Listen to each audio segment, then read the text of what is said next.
رسول اللہ صلی اللہ علیہ وسلم فرماتے ہیں، قیامت کے دن ایک بندہ اللہ کے حضور آئے گا۔ اللہ تعالیٰ اس سے کہیں گے، اے فلاں، کیا میں نے تجھے عزت و شرف نہیں بخشا تھا؟ کیا تجھے بیوی نہیں دی تھی؟ کیا تیرے قبضے میں گھوڑے اور اونٹ نہیں دیے تھے؟ اور کیا ہم نے تجھے مہلت نہیں دی تھی؟ تو اپنی حکومت کو چلاتا اور لوگوں سے مال وصول کرتا تھا۔ وہ ان نعمتوں کا اقرار کرے گا۔ پھر اللہ تعالیٰ اس سے پوچھے گا، کیا تو سمجھتا تھا کہ ایک دن ہمارے سامنے پیش ہوگا؟ وہ کہے گا نہیں۔ تو اللہ تعالیٰ اس سے کہیں گے کہ جس طرح تو نے مجھے دنیا میں بھلائے رکھا، اسی طرح آج میں بھی تجھے بھلا دوں گا۔ پھر ایسا ہی ایک دوسرا منکر قیامت اللہ کے حضور آئے گا اور اس سے بھی اسی طرح سوال ہوگا۔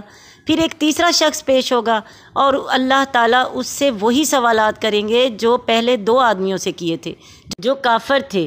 یہ جواب میں کہے گا، اے میرے رب، میں تجھ پر، تیری کتاب اور تیرے رسولوں پر ایمان لایا تھا۔ میں نماز پڑھتا تھا، روزے رکھتا تھا، تیری راہ میں اپنی دولت خرچ کرتا تھا۔ پھر اسی طرح پوری قوت سے وہ اپنے دیگر بہت سے نیک کام گنائے گا۔ تب اللہ تعالیٰ اس سے کہیں گے، بس رک جاؤ۔ پھر اللہ فرمائیں گے، ہم ابھی تیرے خلاف گواہی دینے والا بلاتے ہیں۔ وہ اپنے جی میں سوچے گا کہ بھلا وہ کون ہے جو میرے خلاف گواہی دے گا؟ اسی لمحے اس کے منہ کو مہر لگا کر بند کر دیا جائے گا، کیونکہ یہ اللہ کے حضور بھی جھوٹ بولنے سے نہ شرمائے گا۔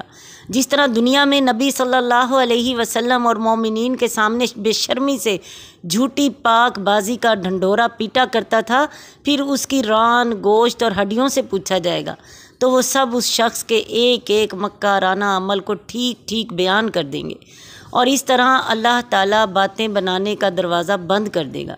حضور صلی اللہ علیہ وسلم نے فرمایا، یہ وہ آدمی ہے جس نے دنیا میں منافقت برتی، اور یہ وہ شخص ہے جس پر اللہ غصے ہوا۔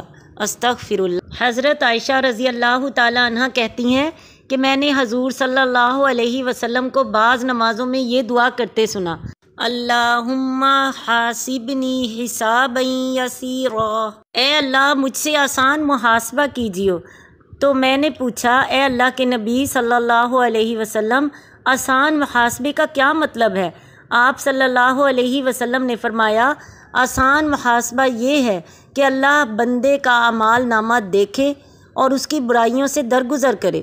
پھر فرمایا، اے عائشہ رضی اللہ تعالی عنہ، جس کا حساب لیتے وقت ایک ایک چیز کرید کی گئی تو اس کی خیر نہیں۔ قرآن مجید اور دوسری احادیث میں صاف طور پر یہ خوشخبری دی گئی ہے کہ جو لوگ اللہ کی راہ پر چلتے ہیں اور بدی کی طاقتوں سے لڑتے رہتے ہیں، یہاں تک کہ لڑتے لڑتے ان کی زندگی کی مہلت ختم ہو جاتی ہے، تو قیامت میں اللہ تعالیٰ ان کی غلطیوں کو معاف کر دے گا اور نیک کاموں کی قدر فرماتے ہوئے انہیں جنت میں داخل کرے گا۔ لیکن جس شخص کے چھوٹے چھوٹے کاموں کی پڑتال اور پوچھ گچھ شروع ہو گئی، قال رسول اللہ صلی اللہ علیہ وسلم، یا عائشہ ہلاکا، عائشہ وہ تو ہلاک ہو گیا، عذاب الہی میں لازماً مبتلا ہو جائے گا۔ حضرت ابو سعید خدری رضی اللہ تعالیٰ عنہ کہتے ہیں کہ میں نبی صلی اللہ علیہ وسلم کی خدمت میں حاضر ہوا اور پوچھا کہ اس دن کون لوگ کھڑے رہ سکیں گے جس کے بارے میں اللہ تعالیٰ نے فرمایا ہے کہ یوم یقوم الناس لرب العالمین۔ اے مخاطب، تو اس دن کا تصور کر جب لوگ حساب کتاب کے لیے رب العالمین کے حضور کھڑے ہوں گے، جبکہ وہ دن 1000 برس کا ہوگا۔ آپ صلی اللہ علیہ وسلم نے فرمایا، وہ دن مومن کے لیے ہلکا ہوگا فرض نماز کی طرح، جس طرح مصیبت میں گرفتار آدمی کی راتیں اور دن بہت طویل اور کٹھن ہوتے ہیں، کاٹے نہیں کٹتے، اسی طرح مجرموں اور باغیوں کو قیامت کا دن بہت طویل یعنی 1000 برس کا معلوم ہوگا، لیکن مومنین کے لیے قیامت کا دن اتنا مختصر اور ہلکا ہوگا جیسے ایک فرض نماز ادا کر لی۔ ہلکا اور مختصر ہی نہیں بلکہ ان کی آنکھوں کی ٹھنڈک جسمانی اور روحانی طمانینت اور قلب و جسم کے لیے مسرت، آسودگی اور سکون کا باعث ہوگا۔ حضور صلی اللہ علیہ وسلم نے فرمایا، اللہ تعالیٰ فرماتے ہیں کہ میں نے اپنے نیک بندوں کے لیے وہ کچھ تیار کر رکھا ہے جسے کسی آنکھ نے نہیں دیکھا ہے، جس کے بارے میں کسی کان نے سنا نہیں، اور نہ کوئی انسان کبھی اس کا تصور کر سکا ہے۔ تم چاہو تو یہ آیت پڑھ لو۔